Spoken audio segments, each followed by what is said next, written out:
Wanted to make sure that everyone has a sense of where we're going this evening, what the agenda is, and then Neil Kamen will introduce our speaker for the public presentation portion of the evening.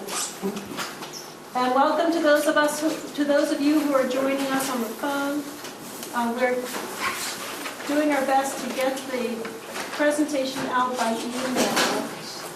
So if you haven't yet received it, we'll give you an opportunity to give us your email in just a moment.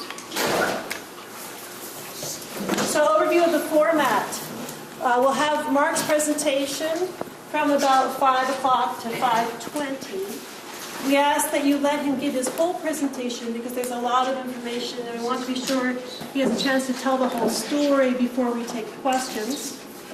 There will be time for question and answer after his presentation. And then we'll start the working session of the implementation team. That will be facilitated by Emily Porter-Goff, the coordinator of the Franklin Watershed Committee. And we'll have an opportunity for public comment thereafter. Are there any questions about the agenda for this evening? Harry, I was going to add that on the slides, we basically numbered them. There's a number. So if you have a question about a specific slide and you want to remember to ask Mark to go back to it, or you've got a question associated with it, remember the numbering.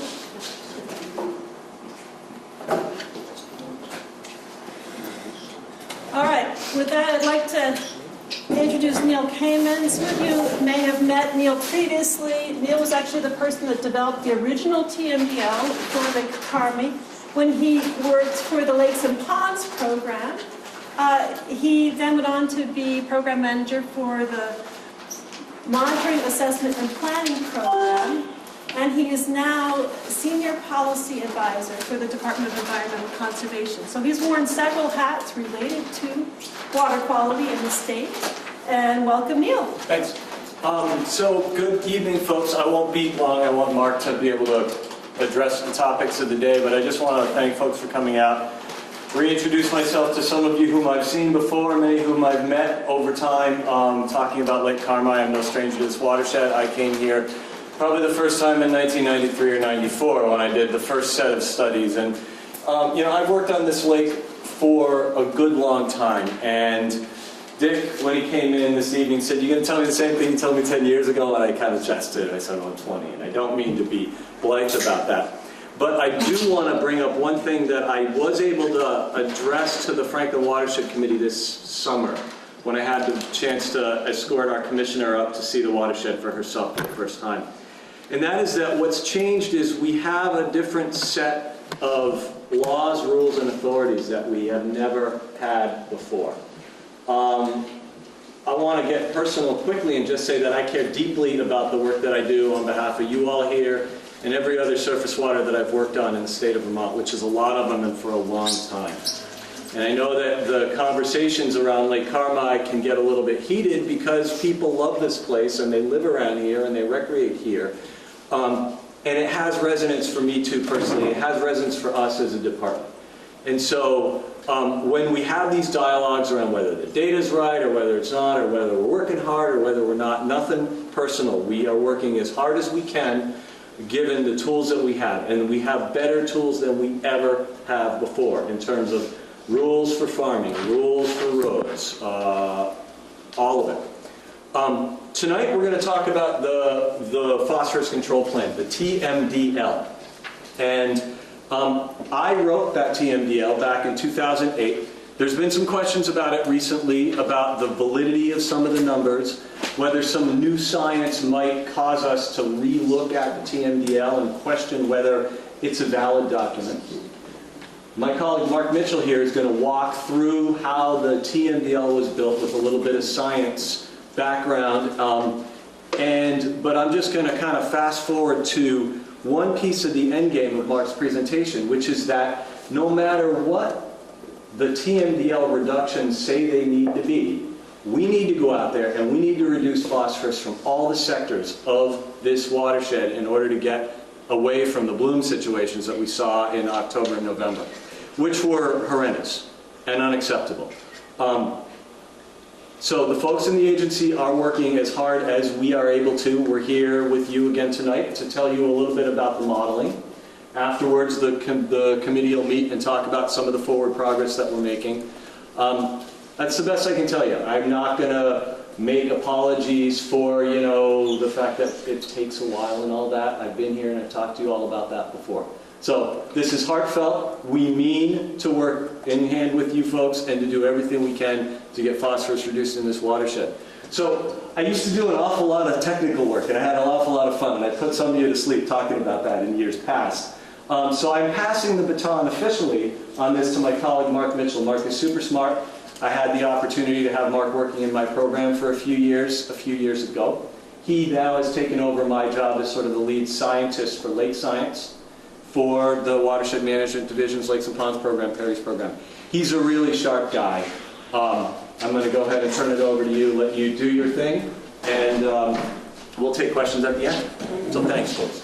And I will switch for you. Sure. All right, so this is just starting off a picture of the Lake Carmi watershed.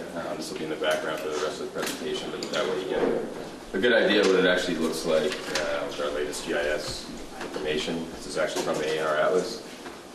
Let's go ahead and start with the title slide. So yeah, this is a review of the Lake Carmi phosphorus TMDL. I'm just going to take you through kind of the basics of how it was set up, and then do a little comparison with our latest tools that we have now, and kind of show how we're moving forward. So the big question really, why we did this review is because we were getting asked a lot, what is this TMDL, and is Lake Carmi is still useful? Is it still valid, as Neil was alluding to? So the original TMDL was written in October of 2008 and approved by the EPA in 2009. So it's about 10 years now since this TMDL was actually developed. So first of all, what is TMDL? I'm sure a lot of you have probably seen this slide before, but just to give some background. It's a pollution budget, basically. So you start off with the current pollution load. WQS is water quality standards, which are set then to bring the water quality to a desirable state. So then you come up with the necessary pollution reduction to get basically a total maximum daily load, and that's what the TMDL stands for. So this is the target load that we're looking at. And the way the TMDL works is basically in two parts. So you establish the TMDL, the loading target. It's science-based, so we collect data, we have our best estimates of what's going on, and then we set the target based off of that. And the next part of that is then to set up an implementation plan, which we do that through enacting policy, as Neil again alluded to, that we have new rules in effect now through Act 64, and those regulations that come with it. So that's a really important factor, because whatever TMDL you have, nothing really gets done until you actually do the implementation on the ground, and we have to do that by working together and actually having regulations and projects on the ground. So just to make that clear. So the question of what's the issue in Lake Carmi, what's the pollution issue? We all know it's algae blooms. This is actually a screenshot from Google Earth, September 30th, it actually says down here, of this past year. So it's kind of hard to see on the screen here, but you can see some of the green, the algae forming. The bloom was kind of already in progress at that point. So we know it's still going on. You can actually go back in time with some of these views, this imagery, and you can actually see algae blooms from 10 years ago or more. But so we know that's what the pollution issue is. Next slide, please. And then we know that's coming from phosphorus. So we're looking at what are the sources of phosphorus in the watershed. We have the watershed inflow, which is basically just the land uses coming through the tributaries. We have our septics, the wastewater treatment facility, which is for the Lake Carmi State Park. And then you also have deposition from rain, atmospheric deposition, and we have internal loading here. So this phosphorus kind of cycling that's going on. We know that's a factor in Lake Carmi as well, from the legacy phosphorus and the sediments. So next thing we do is we set a target inlet phosphorus concentration, which is the 22 parts per billion, or micrograms per liter. And this is based off of the best 3 years of the lake monitoring data, which is a summer volunteer monitoring that we've had going on for years in Lake Carmi. So that just happened to be these 3 years here when conditions were expressed by the residents to be good conditions, and it was our lowest phosphorus concentrations. Didn't see much algae blooms at all. So yeah, that's where that came from. And don't worry about the details on this slide. This is a screenshot from the software that was used to develop the TMDL. So, how did we actually estimate phosphorus in the lake from what sectors? So this software includes lake models that are published and well accepted and used in other states as well. So we're putting in, it's a land use based model. So we put in land use areas and then basically calibrate these runoff coefficients of phosphorus from the different land uses. And we calibrate that through using these models by trying to match up with the actual in-lake phosphorus concentrations. And that's how we get our estimated loads from each land use sector.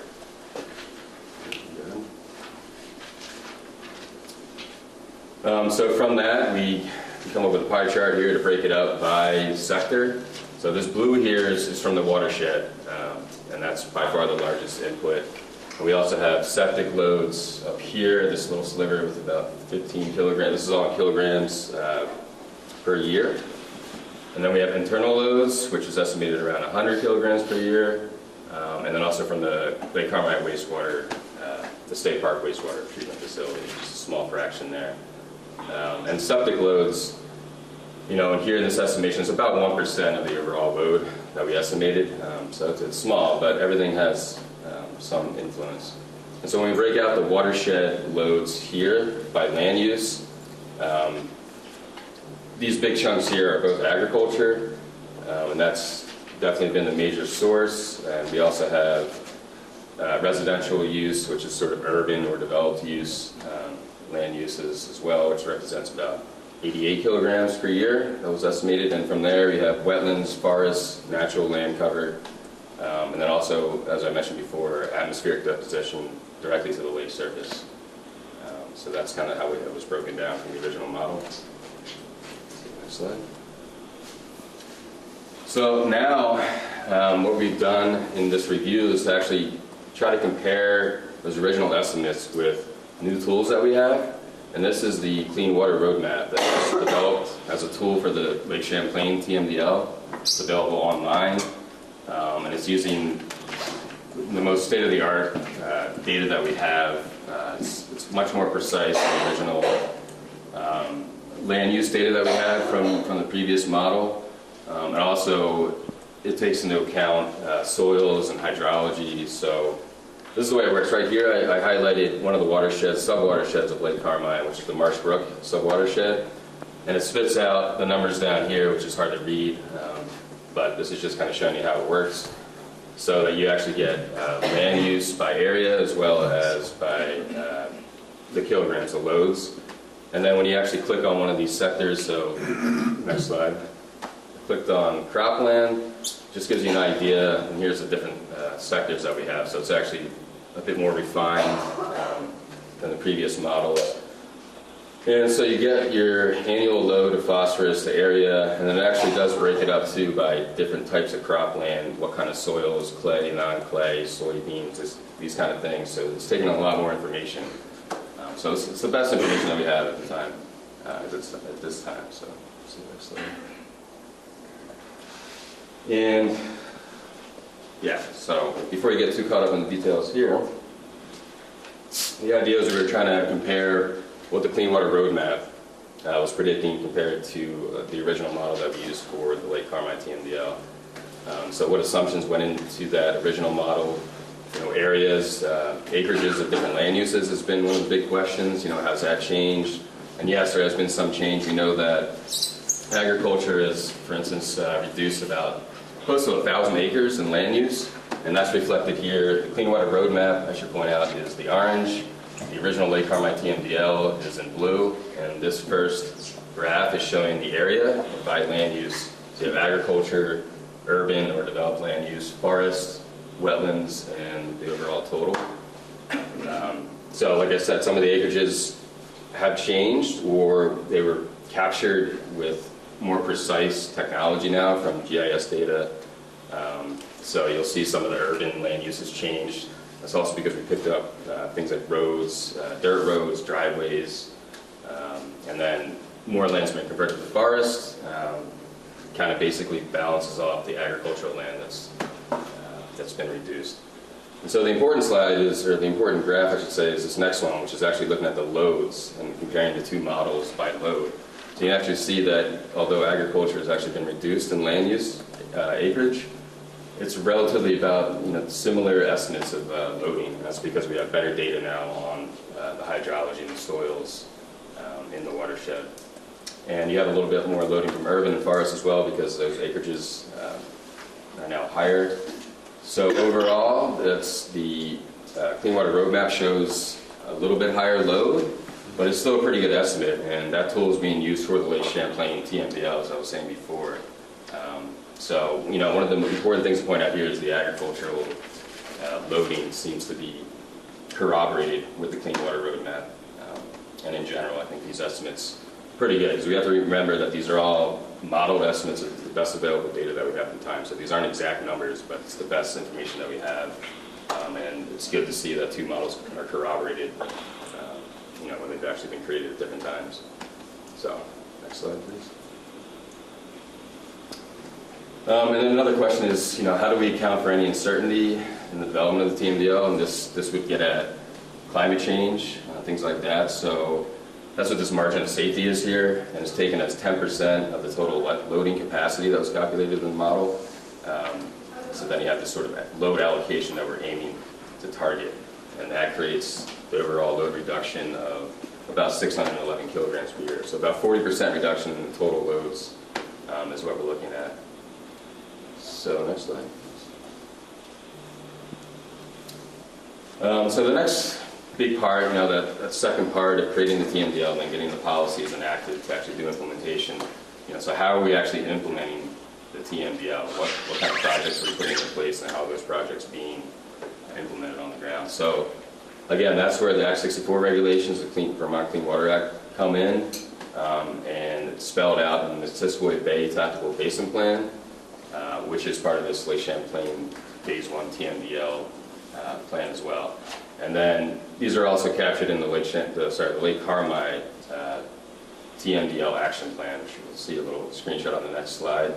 But this is addressing basically all of our different sectors. So we have roads, we have new regulations for roads that are through the Act 64 regs. Other developed landscapes, meaning stormwater for municipal development. You have lakeshore properties, so programs like the Lakewise program to get better lake-friendly practices, best management practices around the lake, septic systems. We're currently looking into doing some research on the septics around Lake Carmi from our Drinking Water and Groundwater Division. Natural resource restoration, so things like wetland restoration, those projects are ongoing. And then, of course, agriculture and those best management practices, the RAPs. And we also currently are addressing the internal phosphorus loads by the state awarded a contract to a contractor right now. It's in sort of the phase 1 scoping plan, so that we're looking at different options to how to address the issue and what those cost estimates might be. So the report's due at the end of the month, so we'll be moving forward on that. And that is definitely one of the biggest issues we know from this past summer, the internal loading and the way the weather worked. The lake actually flipped over pretty early and then sustained that for a long time. So internal loads are definitely an important issue for these algal blooms that we're having. And this is all supported with local, state, and federal technical and financial resources, so it's kind of an all-in approach. So this is just a screenshot, don't worry about the details here, of the Lake Carmi TMDL action plans available on the website. It's just a list of all the different projects and partners that are working together, and sort of a timeline of that as well. So, next slide, please. And these last couple slides are kind of what we've been recently working on to do some tracking of these projects that have been ongoing in the watershed. Here we have, this is just for agriculture, and it's looking at the conservation practices that have been implemented on crop and pasture fields, and supported by funding with Agency of Ag and USDA and NRCS. So this is showing practice acres, the amount of acres that are under these best management practices now, and these are the longevity of each of these practices, and the way it's actually tracked is just by what's been paid for in a given year. So some of these things like cover crops and conservation tillage are just a kind of one-year practice. So it's anything that's new will be recorded here. That's why you see some reductions here. Doesn't account for anything that's ongoing. So yeah, this is right about when Act 64 came into play. It was this 2015. So you can see a lot more focus has been put into the watershed now in getting these RAPs put in. The next slide, please. And this is probably the most exciting slide. So this is looking at the actual loads being reduced or estimated through these best management practices, through the required agricultural practices. This line at the top here, 475, is the target reduction that we're looking for from agriculture. It's that 40% that we're trying to get to. So again, you can see this jump in 2015. And it's going up, and the only reason it dropped down here a bit is because, again, the cover crops are one-year things, so they're paid for in 1 year, so it's any new cover crops are going to be counted here. If it's ongoing, it wouldn't be counted here, so if anything, it's an underestimate. But yeah, it's exciting to see that these projects are going on the ground. We're starting to track the progress and the estimated reductions, and yeah, it'll take some time before the lake will react to that, but that's why we're also looking into the internal loading and just trying to do everything we possibly can. So with that, last slide is just thank you, and this is the link to the new webpage we have for Lake Carmi, which has these fact sheets that we handed out on the table over here, as well as the TMDL itself and some other information. So that's kind of your one-stop shop to go find more information about Lake Carmi and the TMDL. So with that, we'll open it up for questions. Thanks for your patience. Thanks for listening. And I think all of us kind of answered the questions here. So. There's one in the back there. Just a quick question. Does your program allow you to enter in real precipitation data or historical precipitation data in order to factor in, let's say, a 1 or 2 inch precipitation event? These models don't really work by event. They're not event-based. It's sort of an annual average. The Clean Water Roadmap definitely takes in a lot of that data, the actual precipitation, localized data as much as possible. The original model did as well. It's based off of sort of an annual average. So you're saying within the model there is built in some longer averages that take into consideration that there might be 2 or 3 of those events per season or whatever. Exactly, yeah. It's all averaged together. Can you give some examples of internal loading, and is it different from legacy phosphorus, or is it just another term for the same? No, the legacy phosphorus in the sediment is typically what this internal loading comes from, and it's under anoxic conditions, so when there's little to no oxygen at the bottom layer of the lake when it stratifies in the summer, which we know that happens in Carmi from our monitoring. And that basically creates conditions for that phosphorus to be released from the sediment. So if you have this buildup of phosphorus over many, many years in the sediment, which is this legacy phosphorus, then yeah, that's leading to high concentrations in that bottom layer. And then when that flips over, that's what we saw at the end of the summer. Okay. So when you refer to the contributions of internal loading, you're talking about the role that legacy phosphorus plays. Right, in the lake itself. Yeah. Okay. I have a number of questions, but I'll only ask a couple so other people can talk. So on this slide that's on there, where it says where it has the watershed boundaries, Yeah. I know in other departments of the state, that North Farm survey, they had wider boundaries that they use. For example, they use the land with Upper Dewing Road where it meets Toll Neighborhood Road. Yeah. So they use that just to the just to the right of where that little number is. Okay, yeah. So there's quite a slope down there, it goes, looks like it goes right down to the lake. And then the other part is down there for Route 120, going north, when you get near Swamp Road. So you're talking about this kind of section over here? No, well, that's the watershed boundary, over to the left. Okay. Where there's been a lot of clearing in the last few years. The land really slopes down, you can see the stream coming down. So I think the watershed is bigger there than is reflected on your map. So I think I'd like to, hopefully in the future that could be, do some ground truthing and actually see that. That might be possible. This is, that's an actual delineated watershed from our A&R Atlas, which there's other models out there too that you can go, and it's using the most up-to-date topography, basically, and actually creating that watershed boundary based off of that. So it's the best GIS data that we have. I'm sure if there was some ground truthing done, it could be a little... I'm just going on, and I see the water running down the hill. Yeah. The other question was, on your, the handout that was given at the last meeting, and also the information on your website, which has a chart that you use comparing the Clean Water Roadmap and the original models. Mm-hmm. Then you have TMDL summary, which you chose to use the old model load rather than the roadmap load. And what I'm hearing tonight is you're saying that the new Clean Water Roadmap is more accurate than the old models. Is that correct?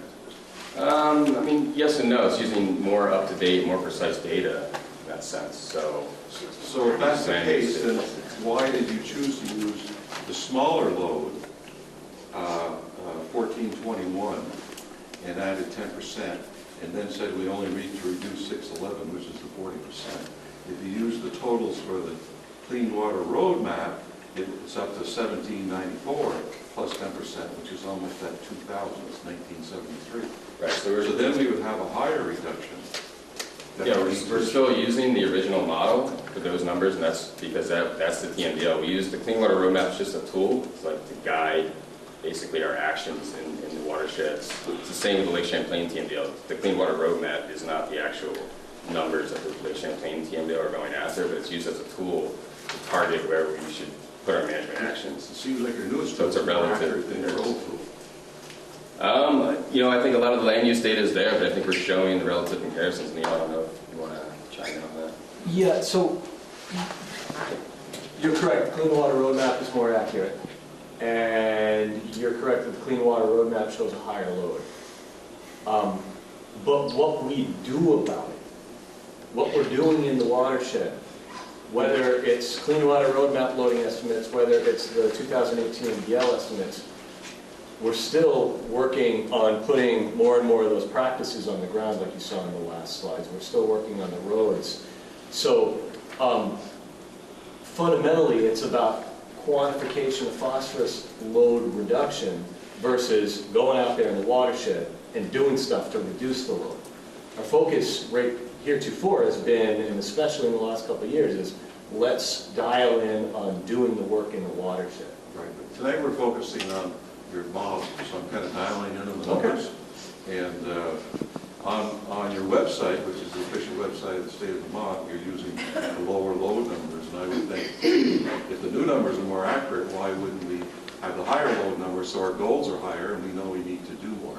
The other distinction is since 2008 we've had that 10% margin of error, and I never heard it was for climate change, but tonight's the first time I'm hearing that 10% margin of error is for climate change. I went to the Lake Champlain conference last week, and all I heard a lot about how terrible climate change is, and it's affecting our state, but the whole world. And I think we ought to have more in it for climate change. As we saw last year, when you have a hard rainfall and a lot of storms in a year, we get a worse result. Is that fair? I think it's fair query, yeah. Maybe.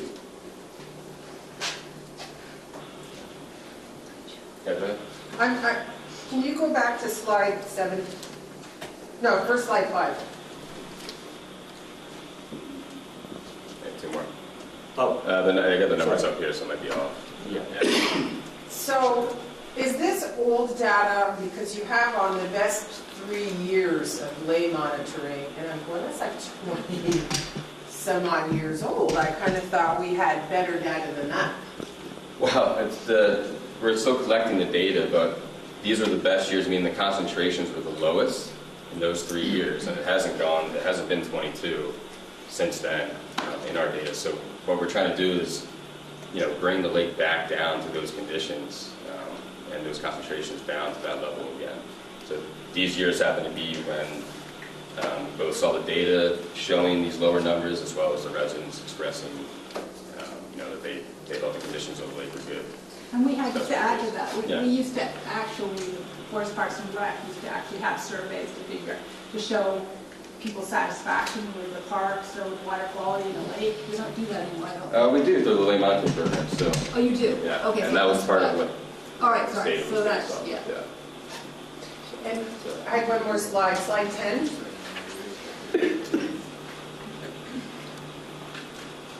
Well, I didn't understand how you came up with different acreage.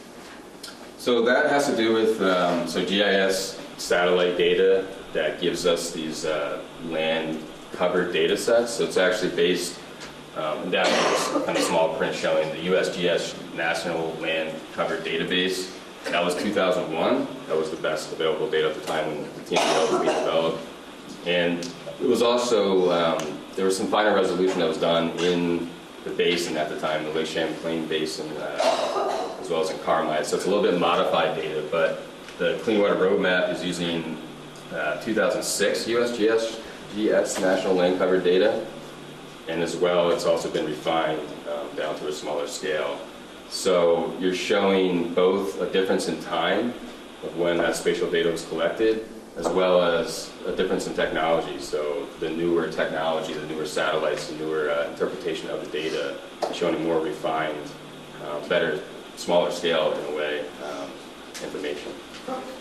Wouldn't, I mean, that's modeling, wouldn't Vermont agriculture have an actual on-ground data as to what is actually being used in agriculture as opposed to a model from 2001 and for 2006? Yeah, so but again, most of it is actually still GIS satellite data, and someone actually sits down and sort of ground truth it a bit more. And, it'll change a little bit from year to year depending on, how the land was changed. But NRCS did actually provide some data because they asked us this question as well, and even our own agency of ag has asked us, we know that the acres have changed. We know that it was higher in the original TMDL. What kind of information do you have now? And so I looked at a couple different land use data sets, even the most recent USGS, and it's right around 2,000 acres, which this is just under. And the NRCS data that they provided us for 2014 was also just under 2,000 acres. So those all corroborated within 100 acres or so. And Mark and Judith, I'm going to give an update later, but our GIS program is to ground truth the exact numbers. But I'll give that update later during the meeting. Mark, can I ask a question which is sort of designed to get a piece of information out to the crowd? But so these models, whether it's the old model that I created a long time ago or with the Clean Water Roadmap now, and the Clean Water Roadmap showed a lot of precision, but that model doesn't actually know that.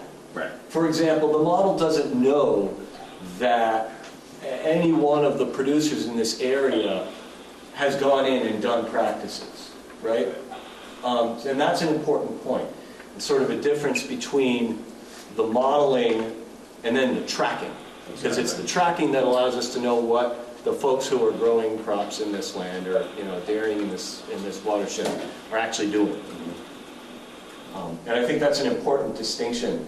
And the models give us that guidance, right, to know relatively how much to reduce.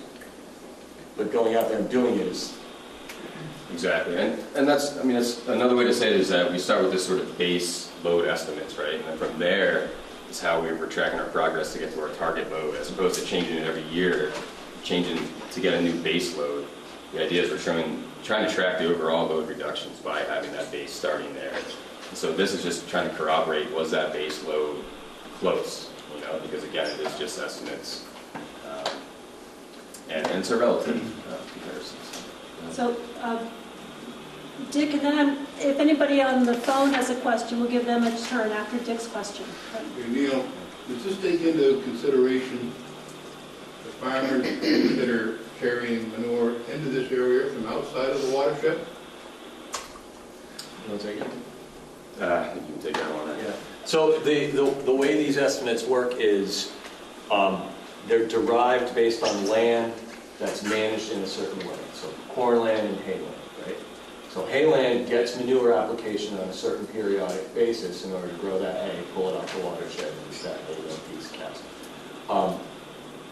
So the way that these export coefficients are built is it accounts for the fact already that that land is being managed that way. If you try and do, if I'm not mistaken for the folks who farm in here, if you try and do hay without doing any application, you're not going to get much hay off of the land. So when we're monitoring hay land in the studies that build these estimates of how much phosphorus comes off per acre of hay, that land is managed as hay. So it's implicit, the management is implicit under the hood of deriving the model. I don't know if that made sense or not. No, because what happens, for instance, if a farmer is spreading on a field 2 times a year versus somebody spreading 6 times a year? So that's why there's a range of estimates that you get for hay land in the models. And the way the original model was built and the way that Clean Water Roadmap also handles it is it looks at the range of studies that say, well, it could yield 100 kilos per acre. Wrong, these are make-up numbers, okay? Or it could yield 50 kilos per acre. And so it looks at the average of those, and it might be any number of different statistical techniques that it looks to say, okay, what's the most likely number? But that's how it's done. So it's not really just taking the farmers in the area, which a hell of a lot of them are really trying hard. And that was my point. That's why I planted that question to Mark about, like, the model doesn't know how hard people are working. The model just knows how much land may be in corn or in hay. And the model knows how much, or the model thinks it knows how much phosphorus comes off of corn or hay. To actually know how much phosphorus comes off of a particular acre of a particular farm is asking for too much information. Well, that's where this last Well, slide you comes. get that information, haven't you? Because of large farms, somebody like St. Pierre, doesn't he have to record how much he's spreading and where he's spreading it? Yes, yes, Right? yes. So We you look got at that his information, records. Neil. Well, we certainly didn't have that information in 2008 when we built the estimates. No. And the Clean Water Roadmap also doesn't have those estimates. Who doesn't? The Clean Water Roadmap tool. None of the modeling But what I'm saying is knows they're that. available. They're available. So why wouldn't we be using them? I mean, the answer I have right now is that's kind of what this last slide gets at. And, it's grouping different agricultural practices, right? Trying to track that and the phosphorus flows that are associated with that. So it's hard to get down to very, very specific numbers from these practices, but... But wait a minute, you're asking the big farmer to keep track of those numbers. Why aren't they available to you? Well, these numbers are. So... Well, Neil just Well, said... Dick, one thing I think is there's a confusion about, I hope I get this right, but this is talking just it's some modeling, some calculations. Yeah. And what you're asking is, what if a farmer is bringing in manure that the corn crop can't use, right? That it's more Well, than the not corn crop. necessarily the corn crop, he may be spreading on a hay field. All right, more than the hay field can use. So it's actually beyond what the model would show. And so, but that is then covered under nutrient management plans. So we have different stop gaps for making sure that we know what's going on, and we can predict what's going on, and we can predict that we're going to meet the goals. And one of those stop gaps, so that we have regulations that basically lets the farmer know that, okay, if you want to add manure to this corn crop, this is what we expect you to be able to add based on the soils and what the corn needs. And I would think that would tie into this. That's a different tool. That's basically just saying, just give us a sense of what we need, what we've done, and how much phosphorus reduction. If you wanted to figure out whether people were adding more nutrients than they needed onto a farm field, that would be done through actually you can talk about nutrient management planning and ensuring that enforcement of that was happening. So 2 different ways to look at this world. May I just remind me, I'm going to just check on the phone, and then I saw 2 more hands here. Anybody on the phone have a question? Okay, may I ask that those on the phone, if you've not yet muted your phone, we're getting quite a bit of static coming over the Polygon, so if you could mute your phone, that would be helpful. Lucille. What I'm hearing from the comments Jared made, and what Dick and John made, and the funding that's coming in, and how much of that funding is coming into the University of Vermont for classes and studies? And maybe it's time to, let's think out of the box. TMDLs are like old news. You know, they're pretty graphs, but they're really old news. Time to think out of the box. Feet on the ground, a class at UVM with students who want to do water quality, agriculture, etc., that go out in the field and record every time they're out. What are the weather conditions? Did it rain yesterday? Is it raining now? Is it raining tomorrow? What is the water input on this land while we are out there? Looking at that, and then looking at, okay, whose fields are these? And as Dick says, that information is there.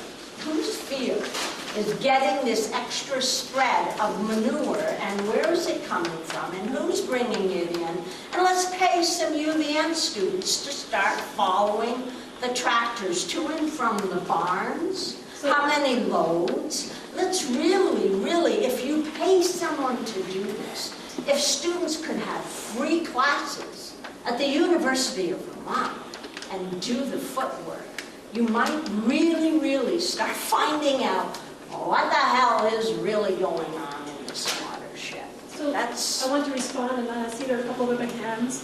May I take this one, Mark? Sure. But that's taking in everybody's question and saying, let's look at it. No, I Let's think measure it. You're right. Let's do Yeah, something. I want to say yes.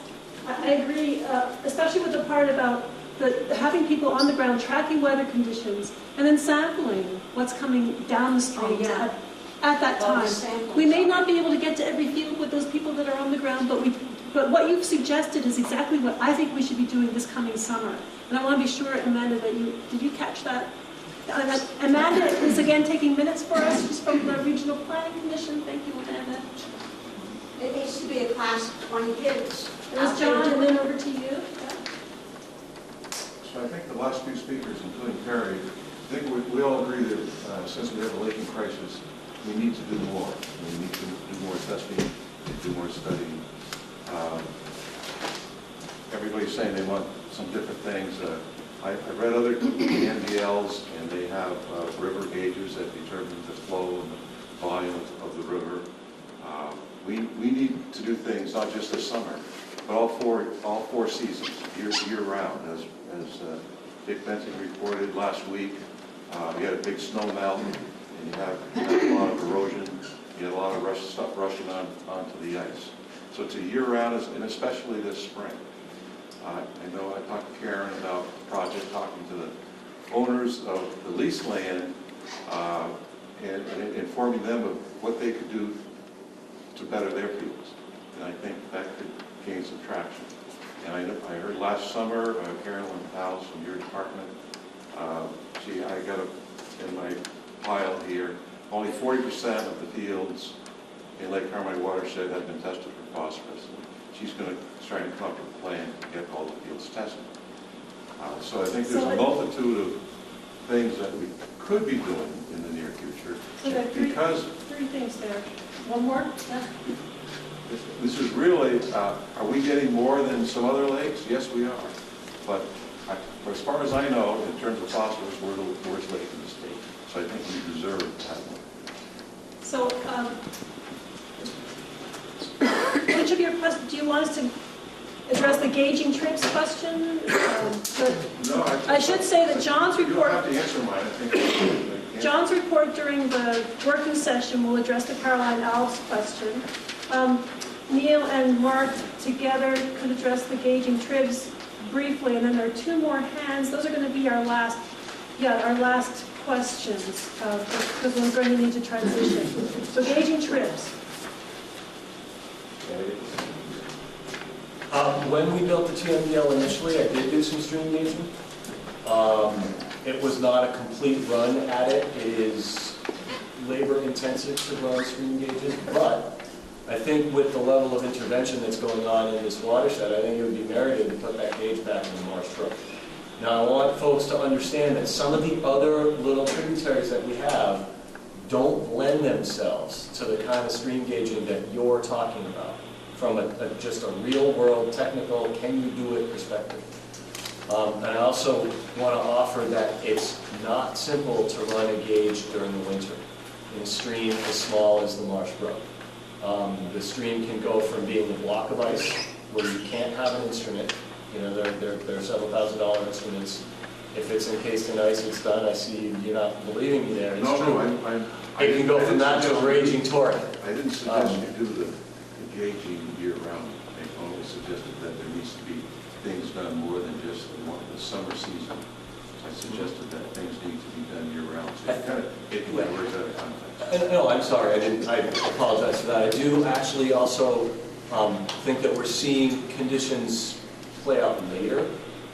That may be a climate signal, but that bloom that happened, October, that, you know, we never used to see that before like that. And so there may be some benefit of getting the monitoring in the lake going longer now, but we already, you know, that may be helpful just to have that monitoring in the lake, but we know the blooms are there when they're there, right? So we don't need to fill a test tube to know that those are happening. I've seen them that bad. But yeah, no, I understand that, and I'm with you. But the department is definitely taking a hard look at getting that gauge going again. And we have a hydrologist who's good at that work.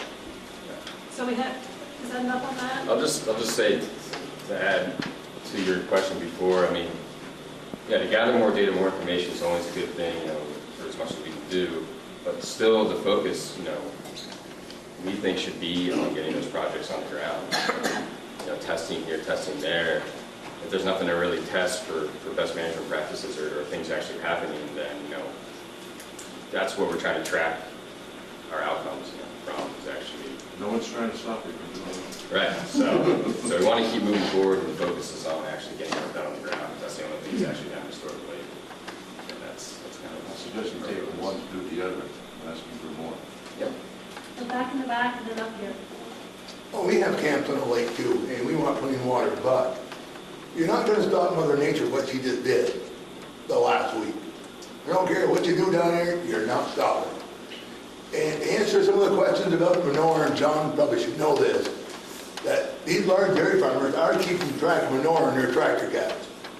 Now, when they say you want to hire people, you don't need to. They're already doing it. They're keeping track of this in their tractors. Yeah, I was going to, I mean, as a nutrient management plan, and not all farms in the watershed have nutrient management plans yet, but certainly the big MFOs and LFOs, because they've been required to for 10 years, have them. And as part of those plans, they are supposed, and this is reviews, particularly on LFOs, on an annual basis, they're supposed to keep a clear track of report of how many loads they put on what field to the gallon. And they are required to list how many spreaders they have, how big the spreaders are, so that we can calculate. We are particularly interested in records that are on sheets of paper that look like they've been in a tractor cab. They aren't just fabricated in some office somewhere afterwards. So stains on it, you know, authentic records. People do, our inspectors do check on that. I personally, because I'm small farm, most of the time, do not look at LFO nutrient management plans. But Maria Stiart, who's been here, and her crew of people, they do that work. And we find farmers who do not do the right thing. It is found, and it is enforced against. it is, and I know that the idea of 4 or 5, 6 spreadings can be outrageous or seem outrageous, but you know, if the farmer's nutrient management plan says he can put on, you know, he tests his manure, he has to test it annually. We have to see those results so we can figure out how many pounds of phosphorus there are in 1,000 gallons of manure or 100 tons of manure.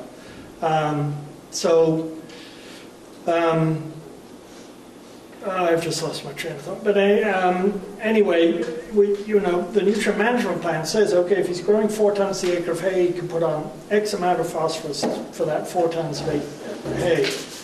He can spread after every cutting, as long as the total, you know, if he's allowed to put on, for the sake of example here, 50 pounds of phosphorus an acre a year, he could spread it out over 6 spreadings.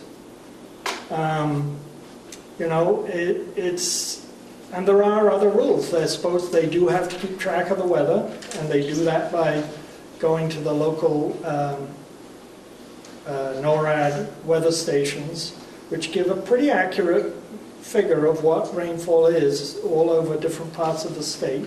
It's not NORAD, I misspoke there. It's the weather. Anyway, the weather. NORAD. Thank you. And So you're saying they're not supposed to be spreading when it's raining or rain coming? they're not supposed to spread if an excessive amount of rain is anticipated. The rule actually says they cannot spread if the conditions risk a runoff. They don't actually say they cannot spread in the rain. And I would think most farmers would be very foolish. And I know, you know, I've met people who've said to me, not just around here, others, oh, so-and-so was spreading in the rain, and, well, please call us. You know, I mean, quite literally, I'm an hour's drive, or we're an hour. If we can get there, we will get there. So what do you consider Process point. Well, any runoff is excessive runoff. It's not supposed to run off the land. We did have Judith with her hand raised for a while. I just had one last question on slide 12. You mentioned something that you were going to be looking more into septic or doing something about septic, or could you expand on that?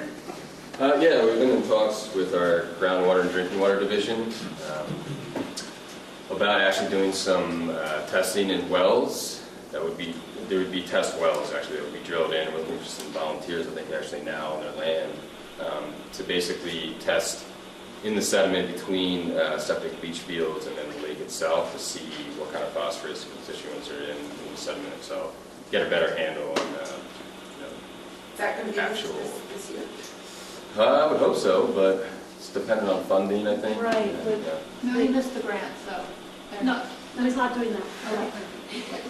So yes, we have a researcher that's part of a different division at DEC that's developing a proposal. He'll bring it to us, and then we'll seek funding for that. Yep. Can I just add to that? Yeah, and these two, your question and you had follow-up, I want to ask, is it all right if we have these 2 follow-up questions and then we'll do the transition, because I'd said we would transition before. So 2 more questions and then we'll transition into the working session. Right. Well, I know stone engineering. Stone environmental. They did big research around the lake here. How long has it been? 10 years. Has it been 10 years?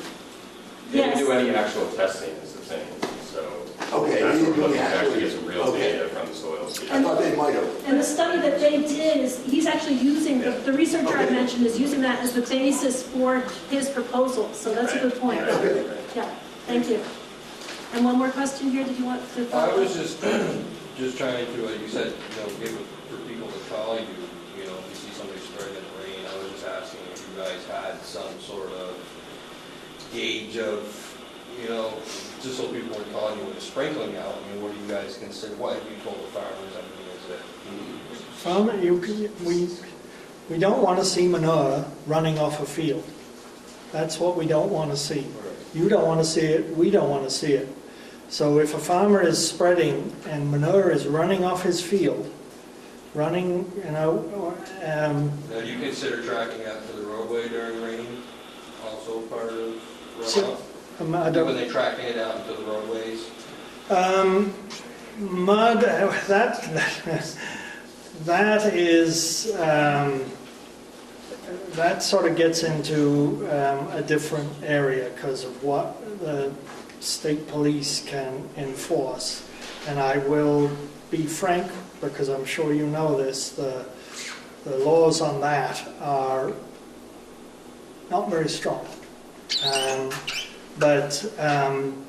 No, we would probably, I mean, if a farmer's making a real mess in the road with manure, yeah, we'd probably come and, but what we then want to see, because I've had to do this down in Addison County, is see if the manure is running off the road into a ditch. If that would be, there is a rule about that, and so it makes it easy. But actual manure on the road gets into, it's no longer an agricultural problem, bizarre as that may sound, but and then the laws are trickier for there. Down in Addison County a year ago, we had a state trooper and one of the agents from DOT's road enforcement crew come and talk to a group of farmers.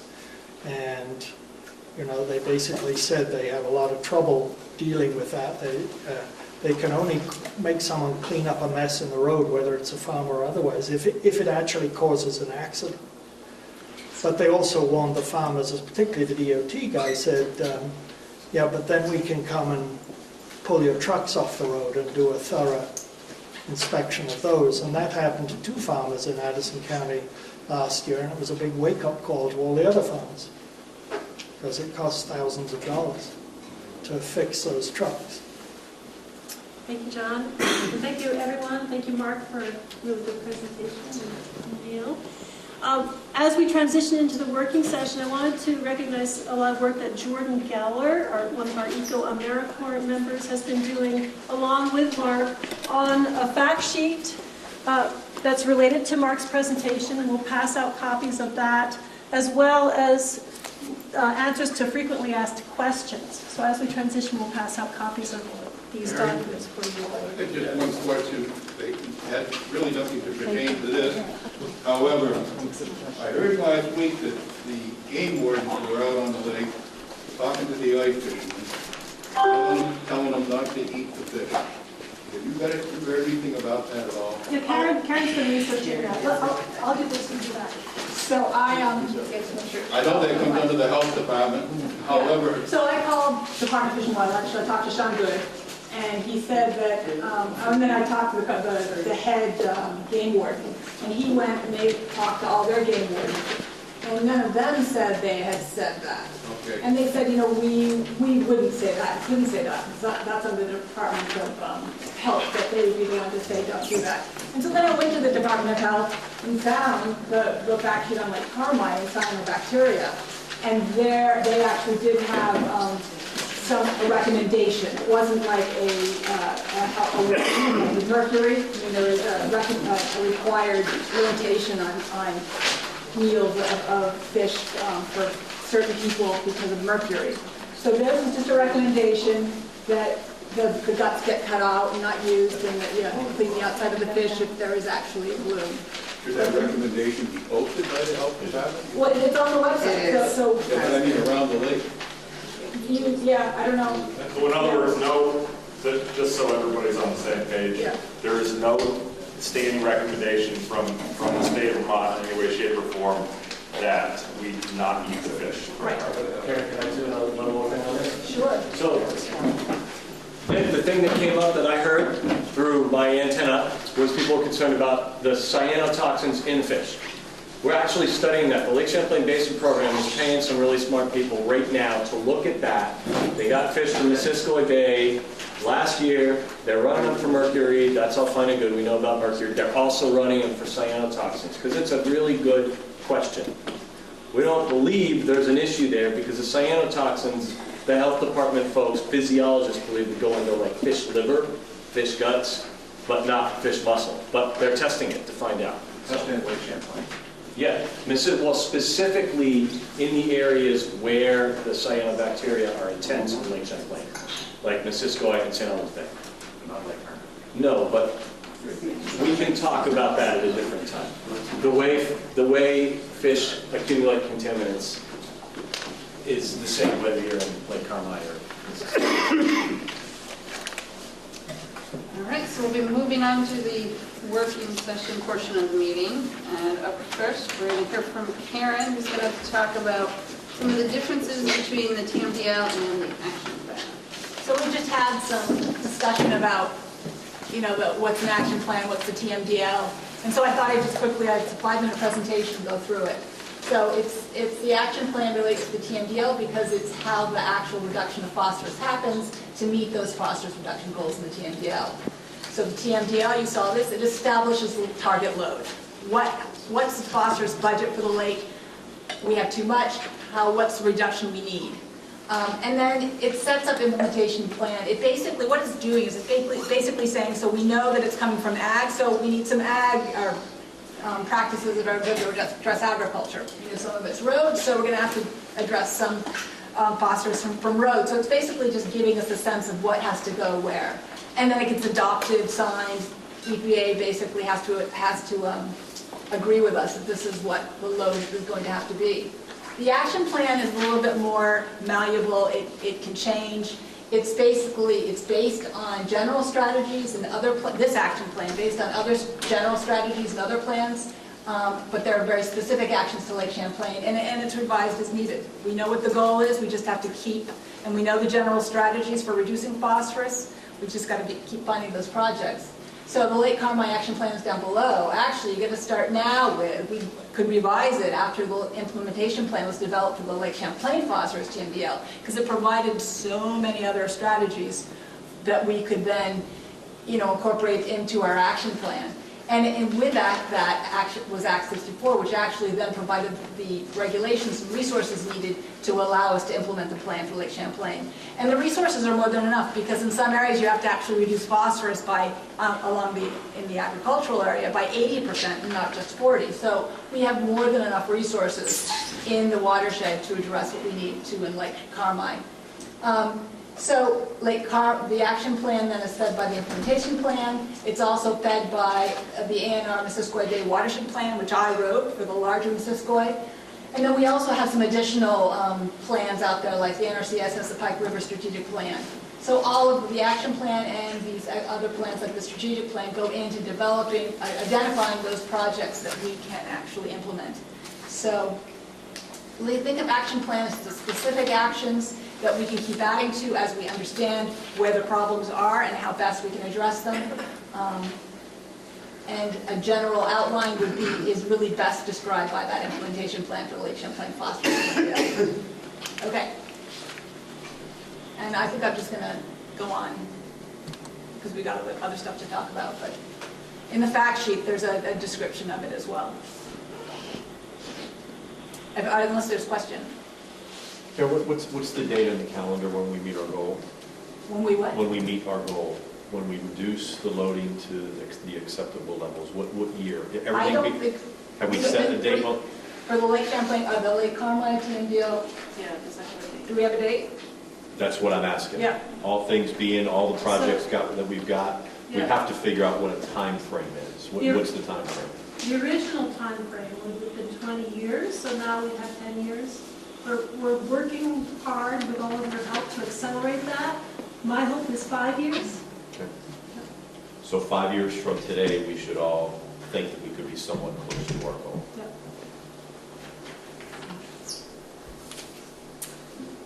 Okay.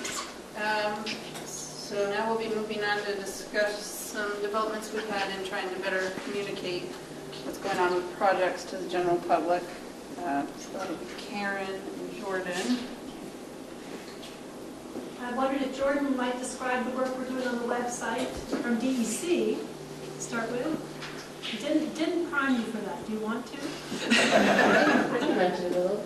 So on the Carmi website, we have some articles with the recent updates, and then a little bit about the implementation team and all the partners, some extra resources like the fact sheet and the technical FAQ, and just links about the Carmi TMDL, the action plan, all the resources you hopefully need. I was just going to mention real quick that the fact sheets are now updated as of actually today. So what we brought with us is a little bit different than the fact sheets that we had on the website before, to kind of reflect this presentation and some more of the questions that we've been getting. And we're updating our Facebook page, the implementation team Facebook page. Emily is now manager on that, and she'll be doing more work on that. I noticed there's a new post by Emily. Or did I post on the wrong one? Or maybe Karen reposted it at any rate. So we will be using both the implementation team Facebook page as well as Franklin Watershed Committee has their own Facebook page. And we're also keeping an eye on what the community's talking about regarding these issues, and we're using those comments to make sure that people have access to accurate information. And when we hear inaccurate information circulating, we're going to... Or questions. Or questions, yeah. Or questions. We're going to try to get the real facts out there. Facebook's a great way to get out and reach people, and we just want to make sure you guys are getting the accurate information. So make sure you follow the Franklin Watershed Committee's Facebook page and the implementation TMDL implementation team's Facebook page.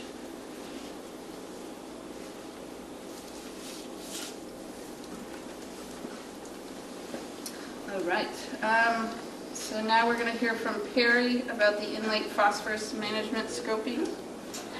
So as many of you know, we do have a team of experts, consultants who are developing a scope for in-lake management for the internal phosphorus loading, to address the internal phosphorus loading. They have submitted to us a preliminary plan just for the purpose of informing the Franklin town report, the annual report that had to go to the publisher last week in preparation for town meeting. So what we've been able to do is give them a range of possible operation and maintenance costs. That range is $0 to $10,000 per year. 0 would be for an alum treatment that some of you have heard about as one possibility for reducing the load. $10,000 per year would be the maximum that we can anticipate this year for an aeration system for the lake, because we'd be installing it midsummer, so that would be the cost of operating it for half the field season. So that's the range of estimates that we've given to the town. The town of Franklin has put an item on the list of questions that come up on the agenda for town meeting. Will the town of Franklin be willing to allot up to $10,000 for the 2018 year to operate an in-lake management system? So that will come up on the Franklin town meeting, during the Franklin town meeting. And a couple of us plan to be there as well to describe the final report that will come out from the scoping group later this month. And this will also explain to you what comes out from that report when it comes out. Questions about that? Yeah, I thought the state was going to be paying for the cost of operating the machine, and that was the first we're hearing about $10,000 being asked of the town of Franklin to operate it. No, the state funding is capital funding. Right now there are $200,000 allocated. That's always been contingent upon operation and maintenance costs being provided by the town or the community in some way. Rob, do you want to speak any more about that? No, I think that was the initial conversation and the reason to try to get to Peter about what an anticipated price might be for the aeration. Yeah.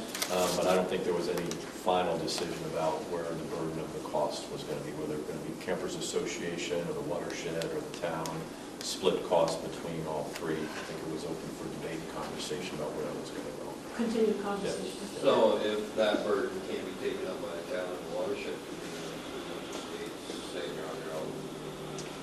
That's a great question. Don't know the answer to that. Did I read last week in the paper whereby one of our local representatives mentioned that only 50% of the Clean Water Fund had been spent? Nope.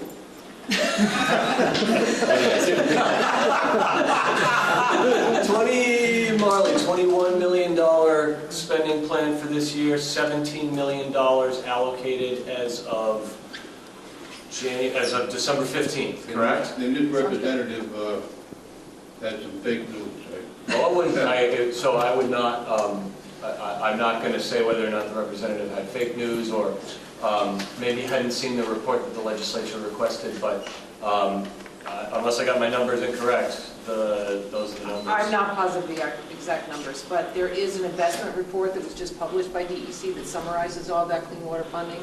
It's on our website, and we'd be happy to send you folks the link to it. And the exact page that says the answer to your question. Yeah. Let me just check with Emily. Do you want more questions now, or do you want to finish and then go to? Sure, we'll do one more question and then move on to agriculture. I saw two. Oh, there were two. I got a short one. All right. So if there is an aeration system, who will own it? The state would own it, But we'll pay for it. the operation. Now, how's that right? The state's water, why is the town get fish for it? They get money from fishing licenses, camping fees. Let's have that public policy conversation as it plays out. For right now, the intent of what Perry had said was just to provide for the town the opportunity to add an informed question to the ballot. If the townspeople elect not to do that, that's certainly the townspeople's right during town meeting, and then we'll regroup. As we get firm cost estimates, we'll have a better idea of what the balance is between overall taxpayer investment across the state of Vermont versus local investment. Oh, one more quick one back there. This kind of goes right along with it. It seems, this is a comment and a question, it seems to me that the budgeting for the inlet management strategy was established long before the strategy, is fleshed out. So it's conceivable that what gets implemented in the spring could come in at a budget of $124,000, for instance, and then you would have this pretty significant chunk of funding left over. Is this the kind of funding that you can, 200,000 is allocated, so use it or lose it, or that's the maximum we can go for, and whatever's left over is just great, we came in under budget? That's a really excellent question. Neil or I can answer. Do you want to take that one? Sure. So as we get refined cost estimates, I think what we would be wanting to do is to have an informed dialogue with the higher level decision makers. So since this is capital money, then it would be part of the capital appropriation that the legislature would do. And so they like to be informed, and rightly so, of expenditures of capital funds. Also involved would be the Clean Water Fund Board, which is the entity that oversees, I'm trying to get a line of sight to you, the entity that oversees how the clean water investments are dispersed, sort of category by category. So as we're expecting a report in 15 days, right, 14, whatever it is, 12 days, and we can carry that conversation forward. The purpose, again, just to put a finer point, of notifying the town is if the town is able to provide from some O&M costs, they at least can have a top line number to ask the citizens. Right. Worst case scenario. So and also, can I just, this is one more thought. Contract 1 has been awarded. Contract 2, if there is a design to be done, will be awarded, coming right up. Right. Those dollar amounts, again, set dollar amounts, are we awarding, or are we paying the full $7,500 for contract 1? And I guess to follow up, would we expect to pay, as the state, expect to pay the full $42,500 for the engineering of this? Or is it they're submitting their expenses, they have up to $7,500, and then we will pay them up to that amount? Is that what's going on? Yeah, so that, yeah, that, I can assure you that this set of experts are doing more than we're paying them for at this point. But yes, they're submitting their expenses up to $7,500. Okay, so The way- contract the it was way up you to described it, 425, yeah. right? So that you could also be saving money there. Yeah, We're not contracting material, this is a performance contract for deliverables, right? right. So what that means is we put out a request for proposals, so this first one was a $7,500. We put out a request for proposals, we received proposals. The winning bidder bid $7,500 to provide the information that Perry's program requested. So they will might provide. be paying them less. They have a list of deliverables. One was this preliminary report that we received this week, and they get an allocation of funding based on the hours they put into that, and then it's step by step through the contract. Right. So I guess my question is, are we expecting to pay them the full amount as like Rec 1, Rec 2, and then hold 5% retainage, and then pay them the rest? In other words, are we paying them $7,500? You're asking sort of detailed questions on how the state conducts its contracting. Right. And yes, there's a retainage in our contracts. This is a performance contract, so not to contradict Perry, but if they bid $7,500 and they fulfill their deliverables, they get $7,500. So what I'm driving at is when it comes to installing a system, whether it's an alum treatment or whether it's an aeration system, if we're going along the same bid process and it's out of the state's hands as far as pricing, but you're allocating up to $200,000, contractors are not going to bid $100,000 if they know $200,000 is on the table. I'm a contractor, so I'm going to bid $178,000. My question is... So I think I understand, but we're kind of taking too much time into it, but the systems that are being proposed are actually going to exceed $200,000 in cost. Holy cow. You can see that already. And so what we're anticipating is that we're going to get the scoping recommendation, and we're going to see what the best system is for the purposes of addressing the problem in Lake Carmi. We'll see how much that costs, and then we're going to go back to the legislature to see if there could be more funding. Okay. Does that help? Certainly. Very much. Do we get to read that report? Yep, we're going to, as soon as it's finalized, we'll get it up. Yep. Barry, just can I follow up on that just real quick? Yep. So what I'm hearing you say is the proposals can range anything from alum to in-lake aeration.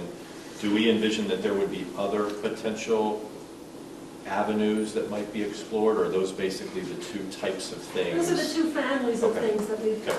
And that being said, yeah, I think you may answer my question. If the management of whatever system that is to do a total lake, not just a test phase, but a total lake management, there would be an opportunity to go back and have another conversation with the legislature to say we're beyond the 200,000, whatever that budget line item is, we need to have a conversation about what that is as well. Is that correct? Yeah, I'm going to defer to Neil or Marley if you have additional information. Let's get the cost estimates fleshed out. Yep. Have high-level conversations, because they, based on what, Perry just said, if we go in excess of the $200,000 that we have a placeholder, we might have to have some high-level conversations. This is a very important watershed. And and I don't disagree with you there. From the Carmi Campers Association and the watershed, we're having supportive conversations in the legislature as well, and if that's something that we can reinforce, just to say, that we are in support of this as well, then anything that we can do in those conversations that we continue to have on a weekly basis, please get us that technical stuff so that we can be speaking when we speak as well. Yeah, very helpful. And so by the time the cost report comes out, we can have a game plan together. Right, But and it's very, not a very shock to helpful. anybody. Right, So, right. Thanks. Okay, let's move on. One last area, report on agriculture from John and David. So right off, since a lot of you saw the photos that Dick Benton put online, I just update you where we're at. I came up Tuesday morning, met with Dick on Dewing Road. I had Robert Killies with me, who is not an inspector, but is a senior engineer. He just happened to be with me that day because we were visiting a farmer as well. And basically, by the time I could get here, things had frozen back down. And I'm now waiting for things to free up again so that we can actually track the flow. And so as soon as Dick calls me in the middle of the night to tell me to get my butt up here, I hope on Sunday. I forewarned him, Saturday afternoon. I forewarned him. So anyway, you know, we will pursue that one. On other things, I have a report here, and what I'm going to do is I only have one copy of it, but I'm going to email it to Emily so she can put it on the website, because it's fairly detailed. This is from our GIS group, which is Caroline Alves and our AmeriCorps guy, Thomas Bryce. And I think one sentence I will read here: we are using the existing data as a backdrop and then improving the accuracy and detail by field visits to ensure the defined categories are correct. So it's that sort of thing they're going to be doing through this coming year, and taking hopefully a lot of soil tests. If the farmers who, you know, the 60%, I don't know whether that number is actually accurate, but the 60%, whatever it is, who we don't have soil tests on, we will have to get those soil, well, we will try and get those soil tests, but we will need the farmer's agreement. It will be a free service to them, I believe. I should add. So this will go on the website, and then you can read it. And then the only other thing is right now, apart from responding if there are complaints, and you know, around here we are responding, but we're in the process of working with 3 different farmers in the watershed, designing projects and getting the contracts signed for work to start as soon as the weather cooperates in the spring. So that's about my update. Well, for me, I'll just talk a little bit about our Pike River strategic plan. We're in the 3rd year of it. There's about $1 million available for farms to do waste containment practices and agronomic practices.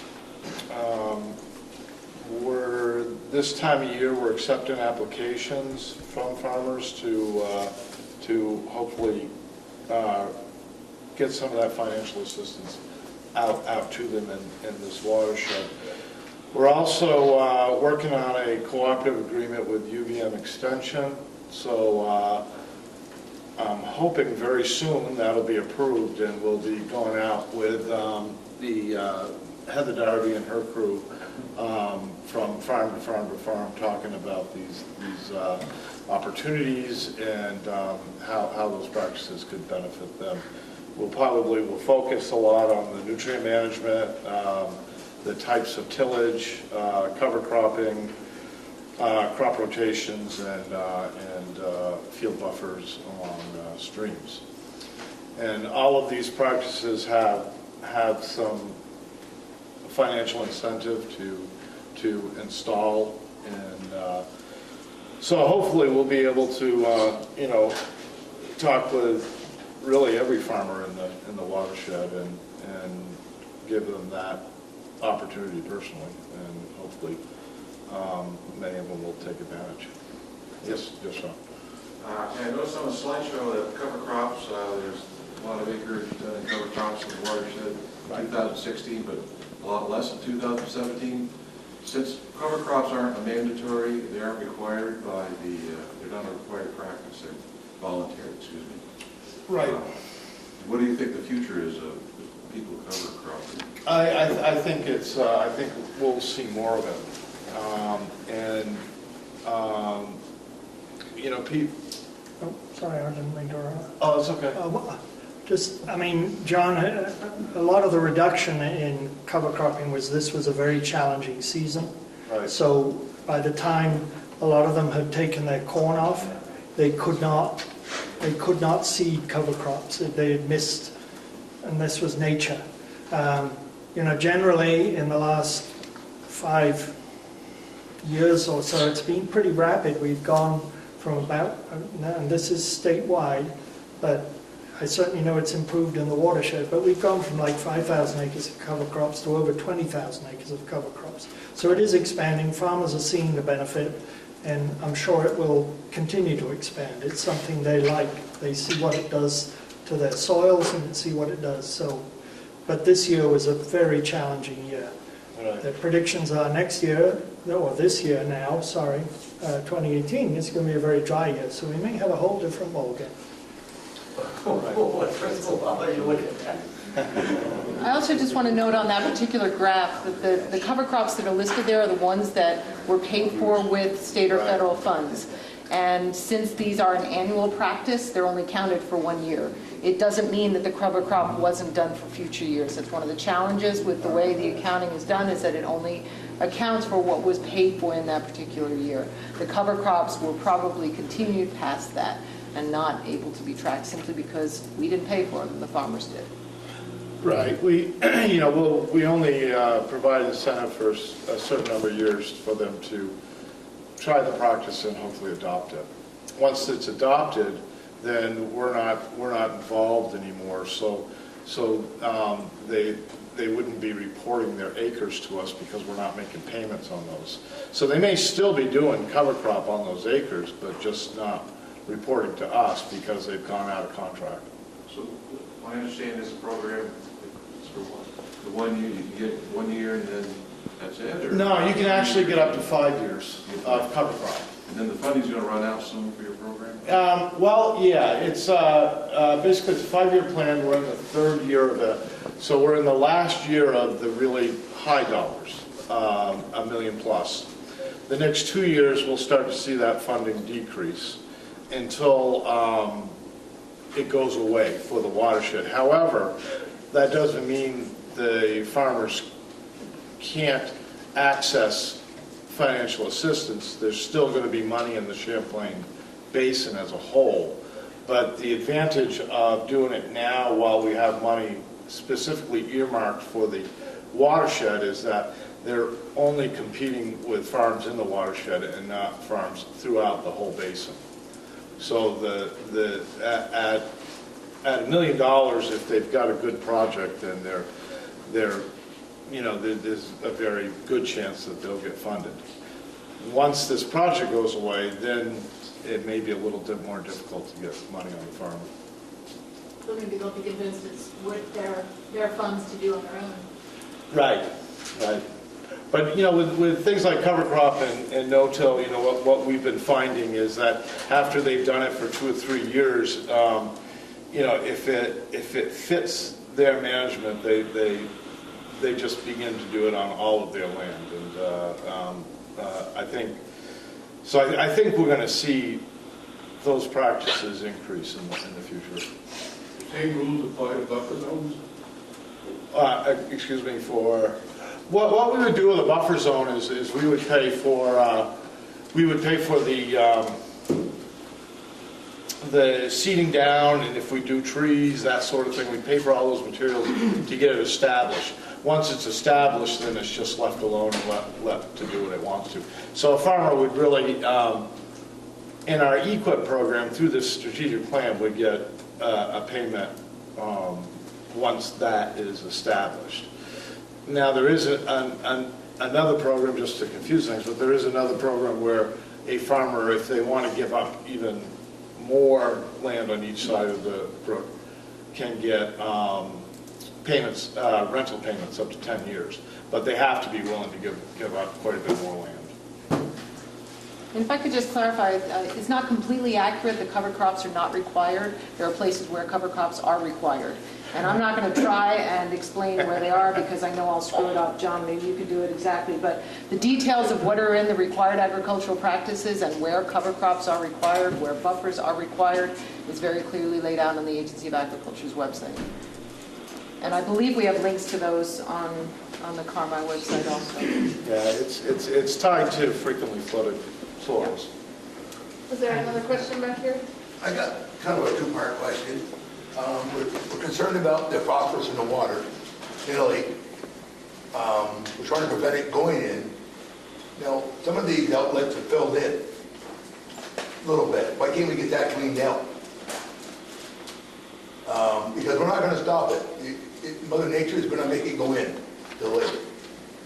I can answer part of that, So, if you can. well, actually, this is something that we've actually spent quite a bit of time talking about in the implementation team, and we addressed it. Are you referring to the possibility of dredging Mill Pond?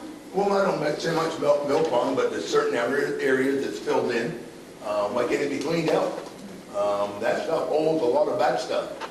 Well, it appears so, but what we've shown in our last presentation at the last meeting, and in fact sheets that we have available on our website, is that it could actually do more harm than good to clear those out.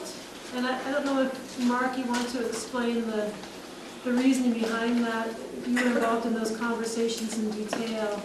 Yeah, I mean, it was kind of a hydrological, I think, issue, and we had a presentation on that. So I don't know if I want to speak about the details of that, but if that's something we can refer back to. Is that presentation possible? Yeah, it's essentially the physics of it. If you make the system deeper, you're changing the way that the water flows through the system. It could actually move more quickly, but it's.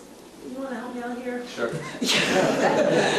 Streams exist as a balance between how much water they carry and how much sediment, rocks and soil and dirt that they carry.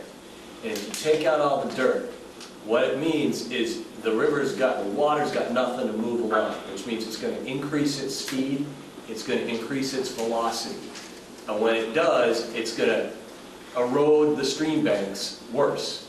So the best way for streams to heal from their prior insults, and there have been plenty of that, is to allow them to naturally regain their equilibrium, meaning that balance between sediment and water movement. And one of the other things I've been talking to John a little bit about this, and I think we will again in a couple of days, is the concept of how much phosphorus is loaded up over time in the watershed, how long it'll take for that to get out. So what we don't want to do is set the stage to increase the speed at which we move that watershed phosphorus into the lake. We want the streams to be in balance so that when they are in balance, they deliver the least amount of sediment and nutrient that they're going to. Can I ask a question, Neil? I'm just going to refer to whoever the chair of the meeting is to make sure. Let you do traffic control. You had a second question. I have a second part of that. And in the other part of this week, it sounded like we kind of pick on the dairy farmers. It has calmed down a little bit. That's good. But I'm sure everybody in this room is probably making more money than they did 10 years ago as a pay scale. Probably nobody's got a deduction. You know, they're going to take a 30% cut here starting this month. Now, how many businesses in the world that takes cuts? We had one good year, 2014. That's the best year I've seen. I've been doing this business for 30 years. And it's been downhill ever since. So do you wonder sometimes when you get after these people a little bit, they get a little touchy? And you wonder why some people get bigger? Because they try to make up the difference on cash flow. It's no different than the other businesses, these pharmaceuticals. They're all buying up each other. And we're not done yet here either. You're going to see a lot of farms go out. I've already talked to a guy this morning. There's going to be a lot of cows leaving. Little guys, I know you want the little guys, but those guys are going to be the first ones to leave. So, think about that in your pay. They're taking a 30 to 40% cut. their milk check next month. So, I'm in a Is business. that federal policy? Just curious. Is that a federal policy? Yes, it is. I don't know what's the policy, but that's gonna be the milk price, yeah. Yeah. Yes, it is. Sorry, I didn't mean to interrupt. No, and I don't understand how come we can't support our farmers. I did make a phone call to Phil Scott a little bit for a little support. I do know, like, I think Maine supports their dairy farmers. If these little guys can get paid more, you may not see so much construction going on. But it's gonna happen. Little guys are gonna go out. So that was the other part of my, I just want to echo that, you know, I've learned a lot over the years, and, you know, what you say is absolutely true. Family that I know in Addison County just recently sold 150 head farm, so, Kevin's, right, to a large farming operation. Now, the LFO operations, they have the capital to manage the land differently, right? But it's still a consolidation, and you're losing something. you are. And You're not bringing them back. And we all lose from that. The whole economy loses from every little dairy farmer that leaves. Car dealers, the stores, everybody.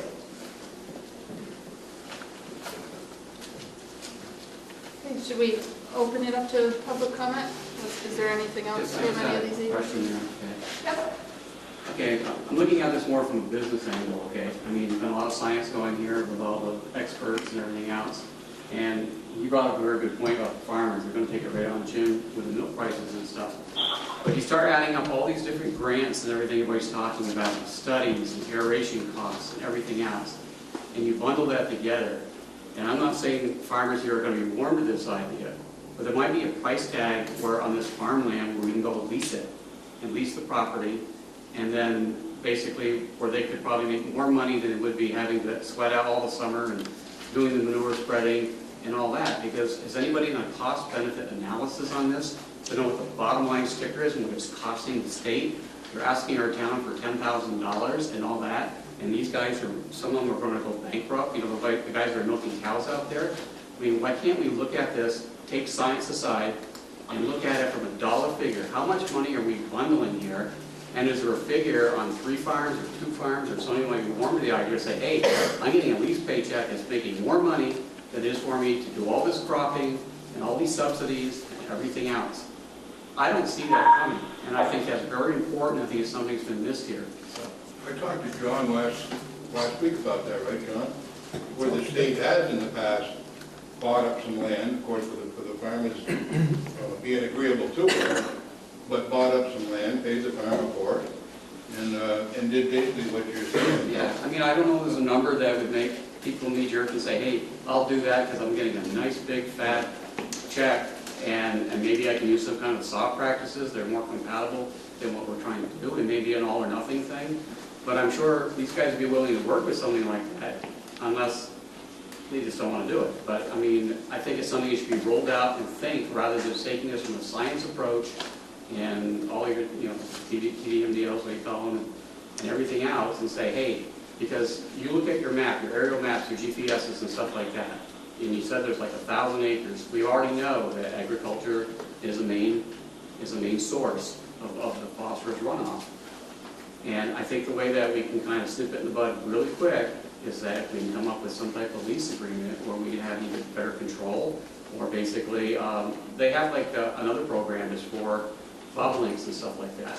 You know, you can actually take a field and put it into flowers or something, or you can put it into better, not cut hay until really late, so it helps the breeding process, you know, for birds and stuff like that, for field birds.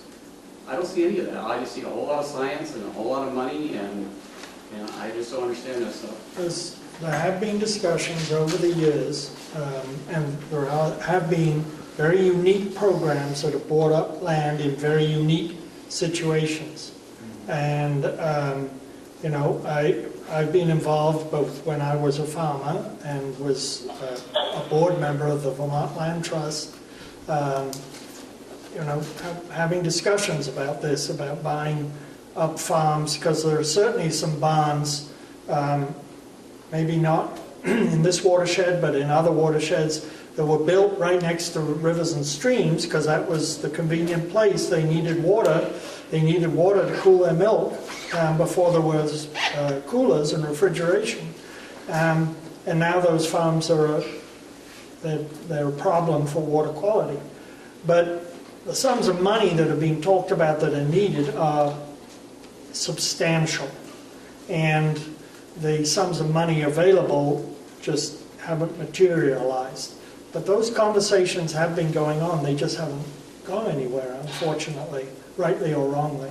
Just because the numbers really start to get mind-boggling. I mean, you know, if we were to offer, if the state was to offer all the farmers in this watershed, say, okay, let's buy up your land. Yeah, I would say buying, I would say offer a lease. Or leasing it. You know, we're talking a lot of millions. 10 million. Do they still use the land trust? Sorry, too many people talking. Do the farmers still try to get the land trust at all? Oh, absolutely. They're overloaded with applications. Yeah, there are quite a few programs similar to what you're talking about, maybe not on a whole farm basis, but on the critical areas of that farm. Right. So for example, there's a conservation reserve enhancement program that that pays a lease payment to farmers annually for between up to 15 or 30 years to set aside that land, to not do anything with it anymore, to grow it up to buffers, you know, things like that. Wetlands Reserve Program makes payments to farmers. There are various programs that are set up that identify those really critical areas that are most important to set aside and make a payment to take it out of production. Then, of course, there are things like the land trust, where an entire farm, the development rights are bought on that farm, and when a farm goes into that program, they are required by the federal government to develop an agricultural land plan that they have to implement within 10 years to make sure that they are doing all of the things that are absolutely critical for the resources on that farm. So there are some programs similar to what you're talking about, I think, if I'm understanding you. 3 or 4 farms on the lake, and we're talking about a watershed area. You're talking about 5 years out, we hope to turn the water over with best practices and all that. There's no guarantee it's going to do that. And the other thing is, I mean, if you look at the flow rates on the lake, what the turnover is and everything else, I mean, it's a bathtub. It's a dirty bathtub right now, that's what it is, okay? And I'm just thinking that if there's just another approach where it was financially attractive, you know, on a lease type of thing, because I don't think we pulled together what the cost of all this is. I mean, just the cost of you guys all here tonight, just the cost of the grants, the cost of the studies and everything else. It's enormous. And I'm just thinking that it could be a very nice paycheck just for a lease. And then again, I don't know the numbers that anybody would even be interested in. I know these farmers, they're hardworking guys, they're great guys, I've known them for years. But if there's a price tag out there, they say, heck, I don't want to do that anymore, if you're going to give me that kind of money. Maybe that's possible, but nobody's even opened that door up. And I think it's a business approach, it's a sound business approach, and I think it makes sense. So, you know, one thing, I mean, I'm sorry, Emily, if we're continuing this beyond that. But one issue that would have to be determined is, would that approach actually lead to water quality improvement? well, You see, that's... if you're not applying the phosphorus on the thing, which we're trying to do over a 5-year period, then I guess that doesn't work either, does it? Well, we're in the early stages of a lot of these new regulations and this new We're doing TMDL. everything over 5 years in baby steps. I'm just saying, if we had a program of lease where, again, the phosphorus flows weren't going on there, what quicker way to get the lake cleaned up and say, yeah, we're going to get there in 5 years? There's no guarantee in 5 years we're going to be there. Right. So I think it's a good approach. But I just want to, the conversation along those lines does play out. They talk about it in the legislature. It does get discussed. There are, incremental steps towards that. Regenerative agriculture bill incentivize the transfer of farming from one type of farming to another, either conventional to organic or dairy to something else, vegetables, whatever. But the other thing I've learned is it's a huge social conversation too. You've got... Well, it is, but you can open up a dialogue, and if they say no, it's fine. If they say yes, it works. I'm not disagreeing with you, but maybe for the other folks in the room... Right now, there's no open conversation in that. So, I think we had a question over here. Well, I was just kind of listening to Bill when he was saying it, and that's okay, but I enjoy looking at the lake. And the farmers keep the land all open. I don't know about you folks, but I want to see the lake.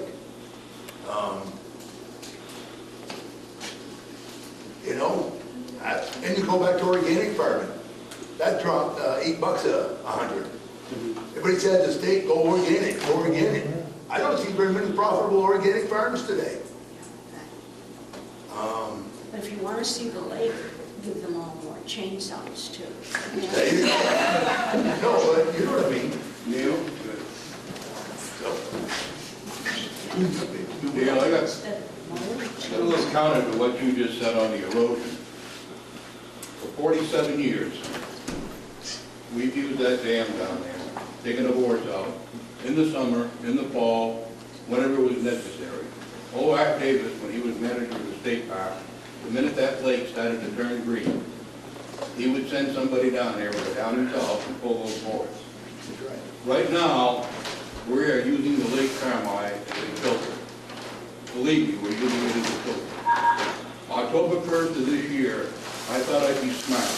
And I went down to the new outlet and I threw a ball in on the downhill side. And I was going to take pictures of that ball every day to see how long it took to go down the outlet. This was after the state screwed the boards in. It took exactly 5 minutes for the ball to end up back through the outlet in the lake. Now, John, if we have a real dry summer this summer, that through outlet, the bottom of that outlet is lower than the top of that dam. So there's absolutely no water going out of that lake. So if you want to talk erosion, you ain't going to get any erosion when you don't have water running. And that was the reason the state, for years and years and years, for 47 years, they pulled those boards. Another reason they did it was to get rid of some of the milfoil. Part of the reason we had all of this green this year, and you weren't in the last meeting, Neil. I'm quite aware of the content of the last meeting. The scientists even agree. By pulling those boards, you create a hell of a lot more flow. So, You don't necessarily carry erosion out of the lake, but you do clean the lake out. You clean the mill pond. Yeah, you're sending it down the stream. You know how many times you sent it down the stream this year after heavy rain? About 8 times. We used to do it maybe once. so I do want to reaffirm that we had this conversation the last time we met. From that conversation, the state took input from this group. An RFP is going out this week, a request for proposals for a study of that system. More money spent. To determine how best to manage it. The money had already been allocated to fix the dam. Instead, they're using it. What's the matter with the dam? It's worked all right for 47 years, Barry. So we got to do a study to make sure. All right, so my point there is that we are following up on making sure that we're managing it right. You're not managing it right. The water's going out of the lake. Exactly. We're finding out how to manage it right. For years you did. And we you came out with a new round We have 2 years ago. good information about that on our website. Can I get a, We will follow up. can I get a show of hands on who else would like to ask a question tonight? How many more questions are out there? One, anyone else? All righty. Who designed that culvert to be put in there? That is when a lot of this problem started. And I understand the theory of why they needed it and why they did it, but it's not working. So why don't we just fix the culvert? So we had the experts on these questions here at the last meeting. I understand We have a that, and I different heard set of it. experts here, but my understanding is that there is a mismatch between the new culvert and the downstream flow management. That's what we want to fix, but we want to do it right. Period. Next question, or a hand over there I saw from earlier. You were, yeah. No, it was a follow-up to your statement about how no one's having the discussion of taking land out of production. I just want to let you know that discussion is actually occurring because the legislature gave a relatively large chunk of money to the Vermont Housing and Conservation Board this year to do exactly what you're proposing. And so they are evaluating a couple different farms and what that might cost and the cost benefits of it. So it is occurring. But Marley, would they be looking at protecting the farm for agriculture with like an additional environmental protection? There's every range, they're looking at the whole range from just completely taking everything off the land, getting rid of the cows, getting rid of all manure and all agriculture there, to enhance practices on the farm that are well above the beyond the regulation, but still allowing it. So they're looking at the range. At the last meeting, we asked your professionals for the numbers of the elevation of the new culvert and the dam. Have those been answered yet?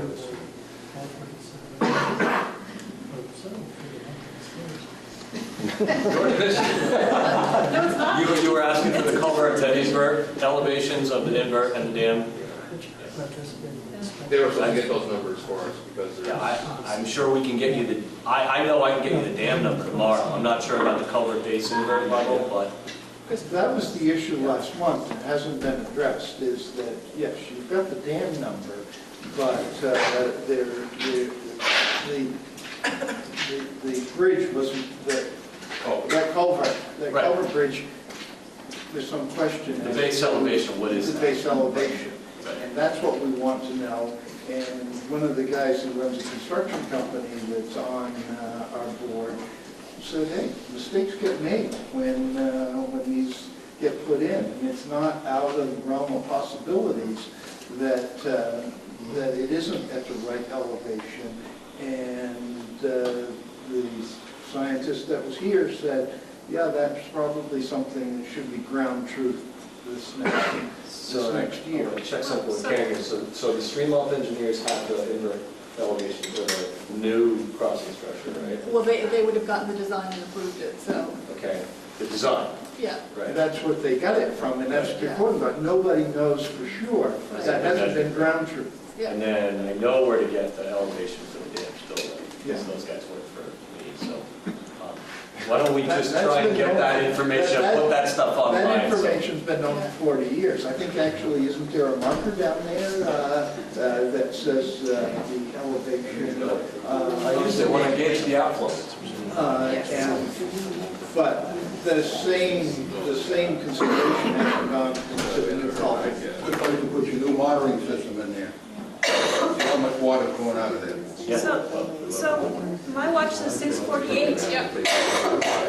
So the next meeting's scheduled for April 19th. And it's not been decided what the public presentation is. Are there any brief comments on what people would like to hear more about for the public presentation for the next meeting? So I didn't catch it, you're saying there's not another meeting until April? Correct. So between now and the next meeting, there's going to be some activity on the in-lake stuff that we're not going to hear about until long after the fact. How will that be communicated on the website? So we've talked about the various communication channels that we have. It'll be everywhere. It'll be everywhere. And at town meeting. Franklin Town meeting. Franklin Town meeting, the first Tuesday in March. I'll have to send a representative. I'm going to come to Franklin instead of going to my town meeting. All right, well, thanks. Thank you for joining us, and safe travels home. Up next will be the Watershed Committee board meeting. Is there another comment? No, thanks for having us. Oh, okay. Thanks for coming.